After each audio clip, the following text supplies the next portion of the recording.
Seems like only yesterday the 2023 NRL season was kicking off, but we're like 2 weeks away from finals. So let's run through my team of the year for 2023. Starting off at the back, and I think this is the most obvious choice, we have Reece Walsh. He's been phenomenal this season, probably the comp's best signing, and he's really taken that Broncos attack to the next level. Like, I don't know if they'd be top 4 without Reece Walsh. Look around the league for some other honourable mentions though. Scott Drinkwater has been phenomenal this season for the Cowboys, despite their up and down form. And of course, Dylan Edwards, I think you need to have that conversation of what rep team he's going to make first, if he's bloody going to get one. But I think he's got to be the Blues fullback moving forward. And then there's a guy down in Newcastle who has been absolutely killing it in the last 2 months. If you're going to have a team of the year for the back half of the season, Kalen Pong is probably going to be your fullback. He has been ridiculous. And I think he's honestly a bit of a smoky for the Dally M, because this 7 in a row that the Knights are on, I reckon he's got nearly maximum points in that, which is 42, which is ridiculous stuff. So rolling into my wingers now, I think my first one is pretty obvious. Dallin Martinez-Lesniak, he's leading the try scoring charts with 21 in 15 games. Imagine if he had played the whole season. He'd be in the 30 plus, probably breaking records of how many tries he scored this season. He has been ridiculously good, and he's just upturning form has been phenomenal, alongside the Warriors as an organisation too. But my other winger, I'm going to go a little bit rogue, and I'm going to pick someone from Newcastle. I'm going to take Greg Marzu. He has been outstanding. He's leading the comp in tackle busts. That's not something you would have thought of at the start of this year. He's in that Brian Toto mould, and he's really playing sort of up to his potential, I think, this season. My honourable mentions for that wing spot is his Newcastle teammate, Dom Young. He's been really, really good, and watching him go to the Roosters and absolutely kill it. You've also got Brian Toto. I think he's been really, really good too. And Jermaine Asako in the Dolphins' first year, he's leading I think he's equal top try scorer, leading the point scoring charts. He's been really, really good and found his form under Wayne Bennett again. So moving to the wingers inside men, the centres now. The two for me, I think they've been pretty obvious for the whole season. My honourable mentions, there's been guys that have been really good for points during the season, but I think these two have been the standout for me. My first one, I'm going to go Stephen Crichton. He just gets better with every single game, and I really honestly hope the Bulldogs don't play him at fullback, because every single time I watch him play, I feel like he's getting better at centre. Great defensively, great with the ball, and he's probably the perfect prototype of a right centre in the comp. I really hope he stays there at the Doggies. Then my other centre is Herbie Farnworth. He's been great for the Broncos. I think he's been busting heaps of tackles. I think at one stage he was leading the common post-contact meters. He's just diversified his game a lot, and he'll be really good for the Dolphins next season. But I think if the Broncos are to win the comp this year in the final series, I think Herbie Farnworth needs to have a big final series, and I think he will. The Broncos themselves, I don't know how they're going to go in the finals, just because we haven't seen this team together in that finals. But we'll see how they go. I think they're the only team that really can give Penrith a run for their money.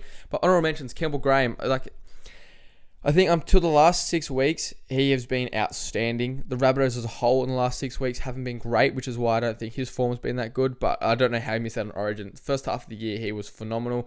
And the other guy I'm going to give some flowers to is Matt Tomoko. I think he's been really, really good. And again, like Crichton and Herbie Farnworth and stuff, is really developing into a phenomenal outside back. And I think for the next 8 to 10 years, we'll be talking about him as one of the top centres in the comp. Just doesn't really get that much notice because he's playing out in Canberra. Now, my 5'8" is going to be Cody Walker. I'm not going to have any honourable mentions for this one, because he has been by far and away the best the best 5'8" in the comp this season, rather. He's so good. He's been laying on so many try assists, and he definitely has to play more games for the Blues next year, surely. To partner him in the halves, there's between a few guys actually that you could pick. I think Cleary and Daly Cherry Evans are definitely up there as some of the best halves in the comp this season. But you have to give it to Shaun Johnson. The way he's transformed his own game, as well as the Warriors themselves. He leads the comp in try assists and as well as kick meters this year, which is something. It shows you how much Shaun Johnson has diversified his game and really become a well-rounded half, in that he's putting on the tries, but he's also directing his side around the park, and you can see that by the fact the Warriors are in the top 4, and by large part due to Shaun Johnson. A lot of guys are having career years, but Shaun Johnson's really the glue that brings it all together, I feel. Then moving on into our front rowers, there's been 2 standouts for sure: Payne Haas and Adam Fanua-Blake. No one really comes close to them at the moment. I think if you're picking an all-stars kind of team, they're your first 2 front rowers off the board. Honourable mentions, we will talk about some though, like Lindsay Collins. I don't know why he's not talked about one of the best front rowers in the comp. He is outstanding. Was great for Queensland. Been really, really good for the Roosters too, in a side that haven't been playing up to their potential. And Tino as well. Leads from the front for the Titans week in, week out. And definitely deserves a shout in this team. And moving on to hooker, it's another clear standout, and that is Harry Grant. I don't think anyone comes close to him in the hooking department in the whole comp. He's by far and away the best hooker going around. But I will say Wade Egan has been really, really good this season, and is probably been close to the most improved, if not the most improved player of the comp this year. And again, it's just that Warriors thing. Like, the whole team is playing some of their best footy. And Wade Egan's definitely having a career year. But for me, Harry Grant, by far and away, this year's Cooker of the Year. Second rows, for me, there's one clear standout, and that's David Fifita. The other second row spot could give to one of four guys. I've got down here honorable mentions, Britton Nakora, Koloa Matangi, Tyson Frizzell, but the other guy I'm going to give it to is Liam Martin. Just that Penrith team is so clinical, and he's an absolute workhorse. Started the year like off the bench for a lot of it, but now he's like earned himself a starting role again, and definitely is showing why he's so good. Really good in defense and attack, and he's like probably nearly a perfect second row. His all-round game is phenomenal. That leads me into my lock. Honorable mentions here. I think lock is nearly one of the most stacked positions in the comp in terms of just that really upper like echelon player.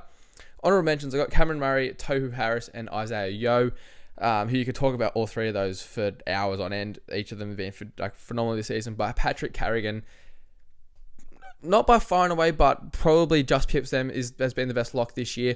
Just again, like the Broncos, him and Payne Haas really carry that forward pack around and lay the platform for Adam Reynolds to do his thing and unlock the outside backs. I think without Patrick Carrigan, that whole team sort of falls apart, which we see like when he's been suspended, injured, and that sort of thing. But yeah, for me, my lock of the year is Patrick Carrigan, and that leads us into some player awards for the year. So we'll start off with the big boy, player of the year. Honorable mentions go to Payne Haas and Reece Walsh, two of the Broncos' best players, obviously some of the comp's best players. Their form hasn't really dwindled throughout the whole year, and that's really impressive, especially for Payne Haas being in the front row.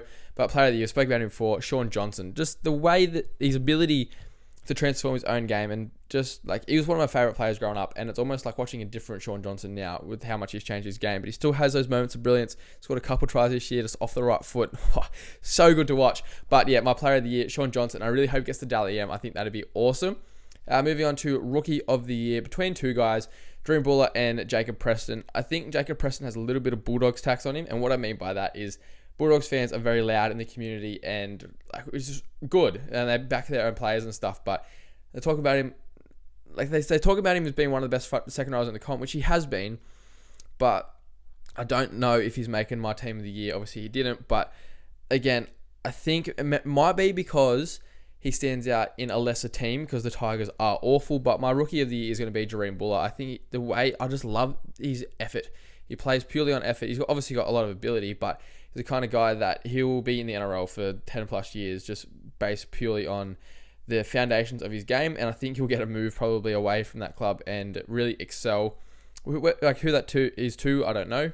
Maybe he'll be a good replacement for the Roosters once Tedesco leaves. That'd be bit of a kick in the ass for the Tigers fans, but yeah, my rookie of the year is Jareem Buller. Now, coach of the year, I think like Andrew Webster has to get it, like absolutely. He's just changed the whole identity of the Warriors. They're now a team that got a lot of fight in them. There's a few games they've had this year where in previous years they wouldn't have come back and won, or they wouldn't have even really been in the contest, but now he's changed the whole identity, which is really good to see, actually, because all the Warriors, like the Kiwis and stuff, they're getting around it. The Warriors, they haven't played in New Zealand for a proper year until this season, and it shows because those fans are really getting around them. And moving on to best signing, there's a couple guys you could have here. My honourable mentions are Chance Klukstad and Jermaine Hopgood, or Hopgoat, as we like to call him. But the best signing for the year has been Reece Walsh. As I said before, he's just transformed the Broncos' attack and sort of unlocked the potential of that side. And yeah, they could go on to win the comp this season, in large part to Reece Walsh. And then most improved, I'm going to talk about four guys here that are from two clubs. Honourable mentions are Jackson Ford. He was a reserve grader at the Dragons, and now he's a starting second row in a top 4 team. So that tells you all you need to know about how much he's improved like this year. Greg Marju, as we spoke about before, he wasn't wanted by the Titans, who are going to finish bottom 4 probably. And now he's in a top 8 side, and he's one of the key integral parts of that set team. So that shows you, again, all you really need to know. Phineas Crossland used to take the piss a bit out of him. Say, like, I don't know how he's an NRL player, but he's genuinely been a top 5-9 this year in the comp. He's been phenomenal. Really love watching him play. plays his heart in his sleeve. But the guy I'm going to give my most improved to, we spoke about him before, Wade Egan. He's been probably the second best hooker in the comp this year, been phenomenal. I think he's been transformed by Andrew Webster and really been allowed to play his natural game, and it's showed. He's been super, super good, and I'm just happy for the Wahs, man. The top four, what do you reckon? How do you reckon they're going to go in the finals? So that is my team of the year for 2023. Let me know yours in the comments and any changes you make to mine. And as well, who's your player of the year? Who's your rookie of the year? That sort of thing. Drop them in the comments. Leave a like and subscribe to the channel for more footy content. Thank you for watching.